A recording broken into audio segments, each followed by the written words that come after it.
How's it going, dudes? You ever been hit with one of them there unintended consequences? You know, you're just standing around, doing your own thing, but then something nuts happens and all you can say is, shoot, my bad. Yeah,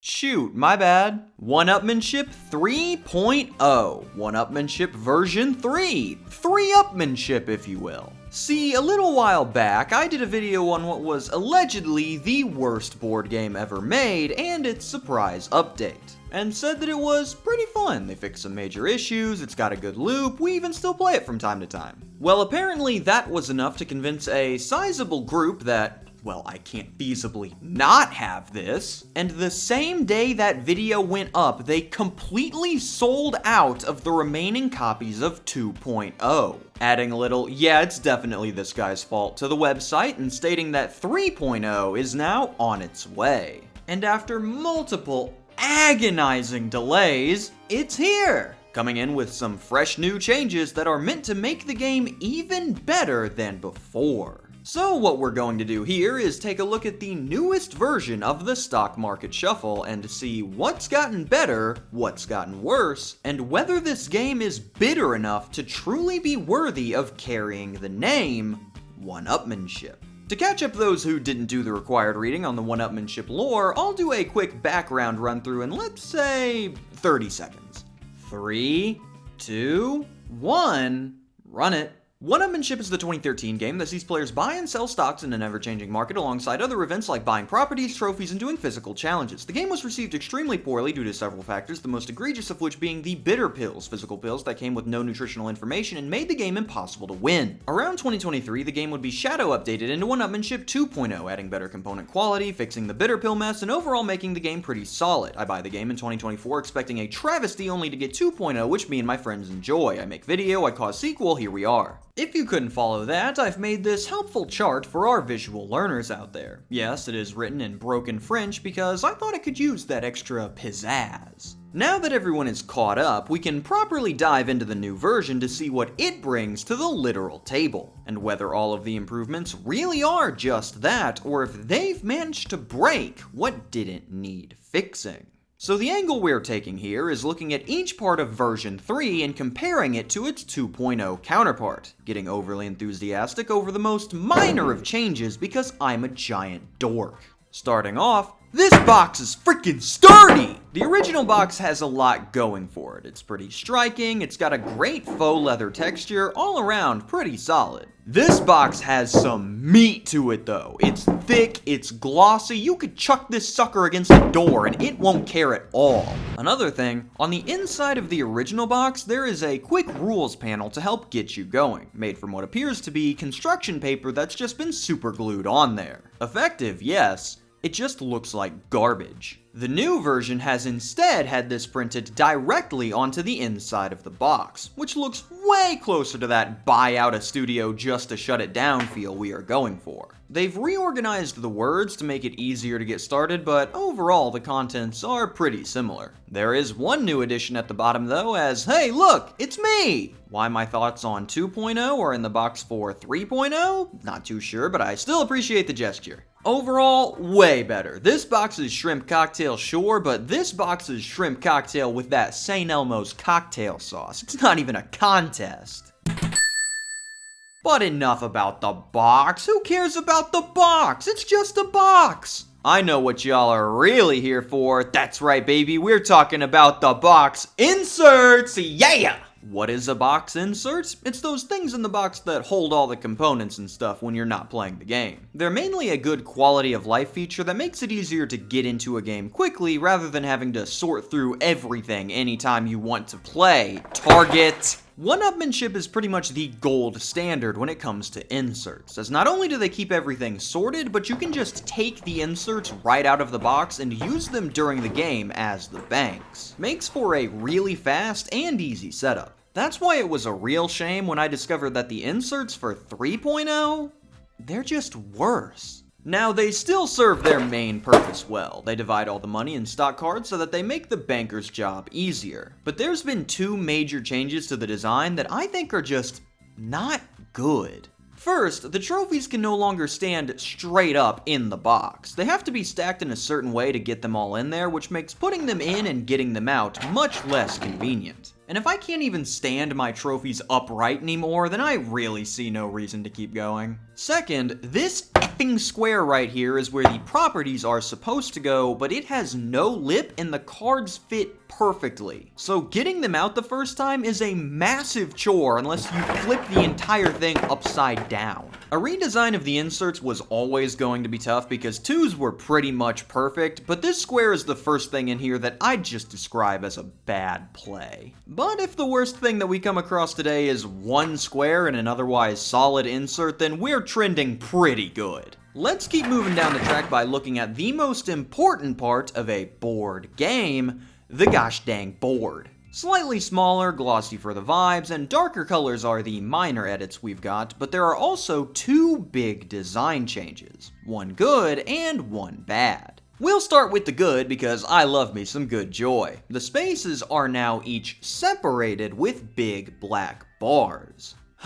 Reminds me of the summer I spent in Shadow Prison. Gotta say, highly recommend. The tubing was phenomenal. Now, there wasn't anything wrong with the spaces in the original, but this space just makes the board feel way less cluttered, while also giving the impression that you are walking along a business sector of a major metropolitan area. A curious choice here, though, is that Fiasco's shareholder meeting has lost the white bar that it had before, which helped separate it from the dividend spaces and kept the center of the board from bleeding into the edge. Minor complaint there, though. What bothers me way more is what happened to the starting spaces for all the players. Each one comes with a name and a little design, adds some flavor to the game, quite enjoyable. But save for Joe's six-pack, whose space has been given a design this time, these just aren't as good. There's less personality to each one, they kind of feel more similar to each other than before, and Johnny Mustard's really hurts because the 2.0 one was pretty much perfect. The background color, the font choices, it just carries so much authority to it. The new one just doesn't have that at all. This one is Johnny Mustard the condiment, this one is Johnny Mustard gas. But that doesn't take too much away from what is still a pretty solid board. Speaking of solid, this money is thick! This is the first component change that I would say has a direct positive impact on the gameplay experience, and that's mainly due to the money's change in not only quality, but also quantity. The material the dosh is made out of is much thicker, which will help make it last longer before it starts to warp from use. But the biggest improvement is that there is just more of it now.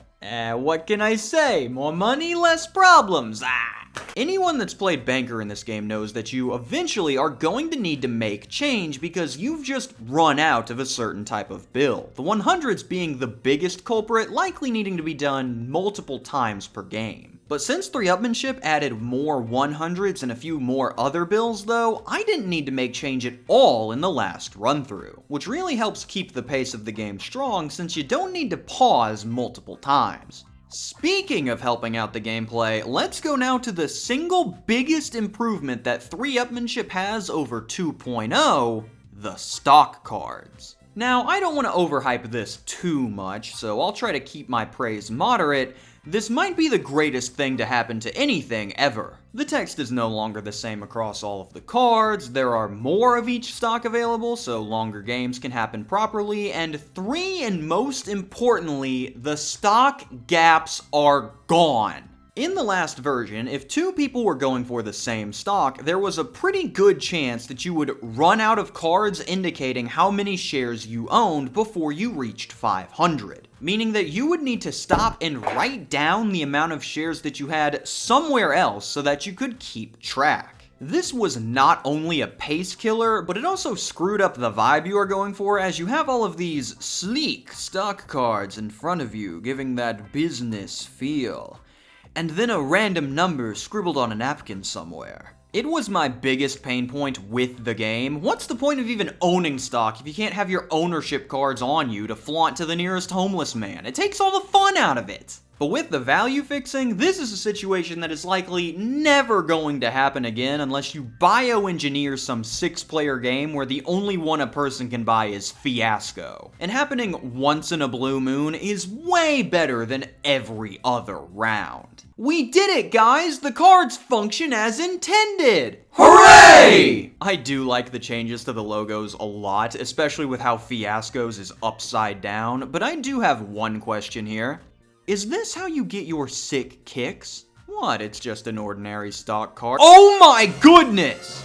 Mustard! Is that white text on a yellow background? I'm gonna be sick. What was the play here? The last stock cards had black numbers and worked a-okay. Now I can barely see the number. Luckily for us, the new stock cards do have text on the back showing their value as well, which I'm super thankful for, as otherwise Goldwater would be impossible for the other players to read without passing them around. He's got 27. Again though, a minor complaint compared to how great the gap fix was, so I will live with this treachery. And while on the topic of cards, let's check in on the money cards to see what's new. The design on these remains the same, but what they've done instead is changed up some of the effects. Change 1. The Collect Your Bonus Now card has been done away with to make room for another challenge card. A Hold Your Breath contest that allows the winner to move the loser to any space.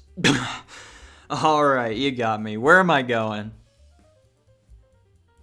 He always does this. I really like this change, as you can very easily use this to move the market around if it's been stagnating. If I'm being honest, I wish there were more of these types of cards that let you influence the market directly, as that would make the game even more hectic. Change 2. The Trump card has received a massive buff, going from being able to negate any fee in the game to being able to negate any other card in the game. This is way better. If you hit the tax man, that's gonna hurt, yeah, but if you draw Walk a Mile in another man's shoes, you're going to be much happier that you have this version. So many of the cards in this game have game-breaking effects that being able to save yourself from one could be what ends up winning you the game. Phenomenal change. That's how you do a Trump card. And change 3, the Golden Parachute at Acme is exactly the same. No changes were made to the Acme card, but changes were made elsewhere that are going to impact this one hard, so keep this in mind for later.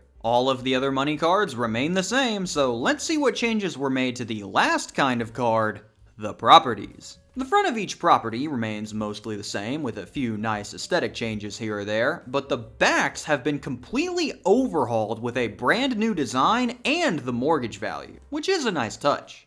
Well, yeah, it's a great property and all, but can we please take the mortgage display off the front of it? Not until you pay it off. But the cards are not the main focus of the properties, not when we're contending with everyone's favorite featureless gray tower, which has undergone some renovations. That's right, ladies and gentlemen, it's time to play Give Her a Guess. What blocks now occupy the spot of the featureless gray tower?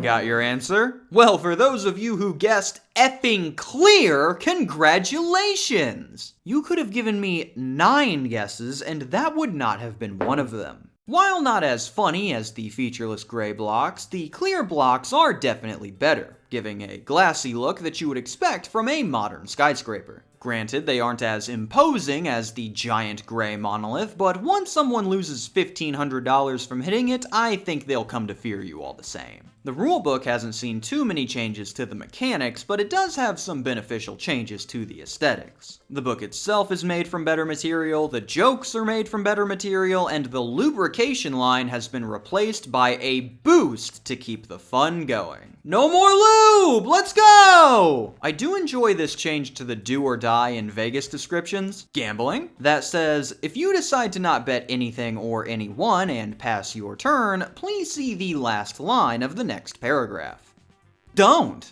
That actually got me really good the first time. Well done. But that's enough fun, as now it's time to get serious, as we're about to cover what is simultaneously the biggest downgrade and upgrade from the 2.0 version, the stock chart. The stock chart is the mechanic of one-upmanship. Nearly everything goes through here in terms of creating value, and it is what generates the main gameplay loop that keeps players coming back. So if there is one thing that you need to get right, it's this thing. It is also the thing that has been changed the most from version 2. So let's start off with the more noticeable of the two main changes, the balance. 5 of the 6 stocks remain unchanged from the last version. Goldwater and Jet Cetera are the big boom options, Fiasco and Do-Re-Mi are the high-risk, high-reward plays, and Cataldo is still a good dividend option. I wanted to expand my options though, so I diversified further by putting $10,000 into Enron. My financial advisor was so excited about it that he took off the moment I gave him the cash. He worked so hard. However, Acme has been completely reworked from a dividend option with little upside to a big earner with a chance of a massive return. Going from a max return of a little over double to a little over 6x puts it back in line with the other stocks in terms of return chance, while the cost fills a nice middle ground in between the Fiascos and the Goldwaters. A nice little change that encourages people to buy and sell more rather than just sitting on their stock and waiting the whole time. Especially when we consider that that Acme card from earlier was not updated alongside the stock. Geronimo, you've just been given a golden parachute at Acme. Cash in all of your Acme stock at $58 a share. Well, that's great. Selling Acme at the max value is exactly what I want to do. Oh, sorry, the new stock chart just dropped. Oh no, what used to be the max value of $58 a share has now been reduced to the bottom half of the Acme value chart, meaning that drawing this card is more than likely going to lose you money rather than giving any kind of benefit. Whether or not I've liked any of the changes to the design is up to me, but the golden parachute line shows that this was just a straight up oversight. As buddy, that parachute is not made out of gold, you've just strapped a lead box to your back. But a one-time card that's a little wonky doesn't have nearly the same impact as the much larger change, the change to the materials. Both stock charts end up using the same texture as the box they came in, the old one being bigger, blockier, and more imposing, while the new one is sleeker, smoother, and smaller. The benefits of the smaller design are apparent immediately as the indicator now reaches the stock boxes on the new one, which, if you've ever played the game, is a quality of life update that is so welcome. What is not welcome is the unintended consequences of changing up the material of the chart. As with something that needs to be moved as often as the indicator does, it better move smoothly or else people are gonna get fed up with it real quick. The old version was pretty good at this. You might move it too far or need to adjust it from time to time, but overall it feels good to use. The new version straight up feels like they screwed that sucker in there. It takes so much effort to move this indicator due to the new material that moving it precisely is nigh on impossible, as when it is able to be moved, it is likely going to go too far and you'll have to move it back if you can. This does not feel good to use, and that would be an extreme detriment to a game that relies this heavily on the stock chart for its main loop. That is, if I hadn't accidentally stumbled into a way to fix it. Knowing that I am just going to hate both this thing and myself if I try to use it in this condition, I started looking for fixes. Put it below the chart? No, it's too far away. Use the indicator from 2.0? No, you have to pick it up to move it, and it's too loose to do that. Use the new counter on the 2.0 stock chart? No, the old chart is too thick, but maybe if I try to finagle it on there a different way, and in trying to get it to fit on the old chart, I snapped the indicator in half like a complete moron. And I kid you not, breaking the indicator like this solved every single problem that I had. You see, the way that it broke left these little ridges on the end that, lo and behold, holds the indicator at the perfect position on the stock chart to be moved up and down with extreme ease without even needing to be picked up. Meaning that not only is it now smoother to use than even the old version, but it's quicker as well. We played an entire game using the broken indicator, and I kid you not, this is the best the stock indicator has ever felt to use. Because why not? Why wouldn't the worst version of the stock chart also be the best best version of the stock chart. Makes sense to me! The only issue that the broken variation has is that if someone picks it up, then obviously the tracker will fall. But if you just put it in the middle of the board, everyone can see it anyway, so it won't matter. If you're having trouble with the stock chart, I highly recommend breaking the indicator, as this is by far the best version of the chart. Although instead of randomly lucking into it, I'd recommend cutting down the middle with scissors or something, as if you don't get these little lips at the bottom, then it won't work correctly. So to recap, the new stock track the way it is, a slog. The new stock track with the broken indicator, the best version in the series. I love that for this game. That is just so one-upmanship. As for the rest of the game's details, a majority of the rules are still the same, the trophies are slightly bigger, the pawns are slightly smaller, and the bankrupt bitter pill stickers are higher quality, which I really appreciate. Unfortunately, we did not get any higher quality pills with this one, so you're just gonna have to make do with whatever grandma has lying around. But now that we know all of the changes, let's go through the whole upmanship family and determine which of the three is really the best of the bunch. In terms of the gameplay, I'm gonna have to go with version 3. With the additional money and stock cards plugging up the holes in the previous versions, you're gonna have a much smoother time working your way through the business world without having to stop so often. It's way better. The new cards can also help the balancing from time to time, so this one is an easy win for 3. As for the design, that one is a lot tougher to place due to a myriad of factors. While the quality of all the materials in 3 is mostly better, the actual designs on the components can be hit or miss. On one hand, you've got the direct improvements of the logos on the stock cards and the newest addition to the Chicago skyline in the clear tower. It's clear! While on the other hand, you've got the downgrades of the board names and the white text on a yellow background. Oh my gosh! I also think that the more bold colors from version 2 work better than the lighter and darker ones from version 3, as they stay more consistent throughout the items. I think in terms of the quality of the components, 3-upmanship takes this round easily, but in terms of which one I think looks better, I'm gonna give this one to 2.0, mainly because I like the colors more. How the game feels to play. Oh, this one has some stipulations. Before we played, I thought that the different materials in 3 were going to make the money and stock cards harder to handle, but that did not turn out to be the case at all. So the only other place that there is a real difference between the two versions that aren't terrible would be the stock chart in each one. Oh, stellar. Good thing there's nothing extremely wonky about those. This is where the big problem lies, because the base version of 3's stock chart is terrible, to the point where I'm not sure if that's how it works in every copy or if mine was just defective. That being said, playing with the broken stock tracker was by far the best that has ever felt to use. It blows 2's completely out of the water, and remember, 2's stock chart is good. If I'm going off of the game of 3.0 that I played, it definitely had the best feel, no doubt. But I guarantee that I would not have had as much fun if I was struggling with the original tracker that whole time. If you have this version and the chart feels good to use, awesome. If it doesn't, snip that sucker in half and watch a whole new world of smooth moves unlock before you. And lastly, the game's aura. Which version is the most memorable? Look, versions 2 and 3 are better by a country mile in terms of their quality, but there is really only one-upmanship.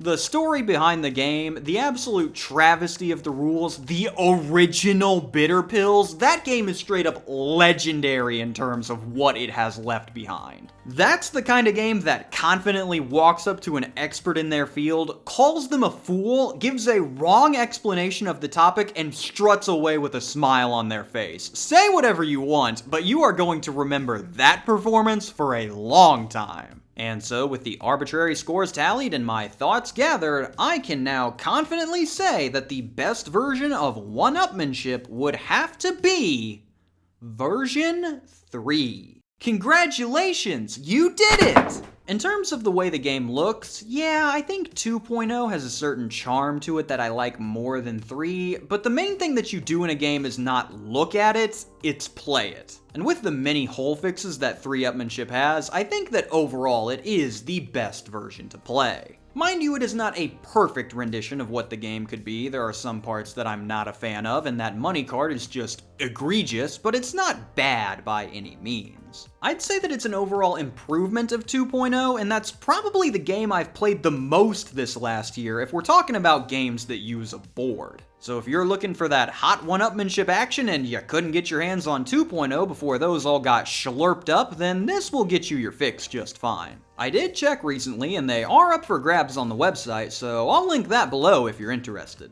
And with that, we should be able to finally close the door on 1, 2, and 3-upmanship for the foreseeable future. You know, until they make a 4th one and I get dragged back in here. Until that happens though, always remember to check your parachute before you jump, lest you get halfway down and realize that the gold isn't quite as good as it was before. Signing off for a task failed successfully, I am KamSandwich. Thank you for watching and have a fantastic day. A special thank you to my suppliers, staff, and chefs over at the deli, as well as the media preservers helping me get these rare games ported for the public to enjoy. If you'd like to join the crew, you can take a look using the link in the description below.